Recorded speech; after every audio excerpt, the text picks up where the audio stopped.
नमस्कार मित्रांनो, धनश्री जाधव यूट्यूब चॅनलवर आपल्या सगळ्यांचे पुन्हा एकदा स्वागत। बालमित्रांनो, आज मी तुमच्यासाठी शिवजयंतीनिमित्त अतिशय सुंदर आणि छोटेसे भाषण घेऊन आलेली आहे।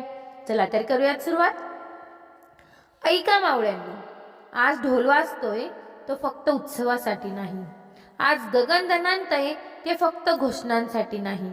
आजचा दिवस आहे त्या सिंहाच्या जन्माचा, ज्याने गुलामगिरीच्या साखळ्या तोडून स्वराज्याचा ध्वज रोवला। छत्रपती शिवाजी महाराज म्हणजे फक्त इतिहासातील राजा नव्हे, महाराज म्हणजे जाज्वल्य स्वाभिमान, ज्यांच्या नसानसात मातीचा सुगंध होता आणि डोळ्यात स्वराज्याची ज्वाला।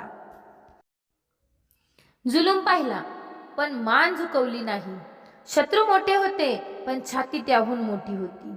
तलवार चमकायच्या आधी महाराजांचा निर्धार चमकत होता। अफजल खान समोर उभा ठाकला पण शुभा डगमगला नाही, कारण तो फक्त लढत नव्हता, तो रयतेसाठी उभा होता। मावळ्यांनो, आज आपल्याला तलवार उचलायची नाही, पण अन्यायाविरुद्ध आवाज उचलायचा आहे, आळा झटकायचा आहे, व्यसन फेकून द्यायचे आहे आणि मनात शिवरायांचा बाणा जागवायचा आहे। शिवजयंती म्हणजे फक्त घोषणा नाही, ती आहे जबाबदारी। हार घालून फोटो काढणं नाही, तर विचारांना रक्तात मिसळणं आहे। चला तर मग छाती ठोकून सांगा, आम्ही शिवरायांचे मावळे आहोत।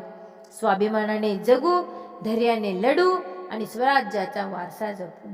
जय जिजाऊ, जय शिवराय।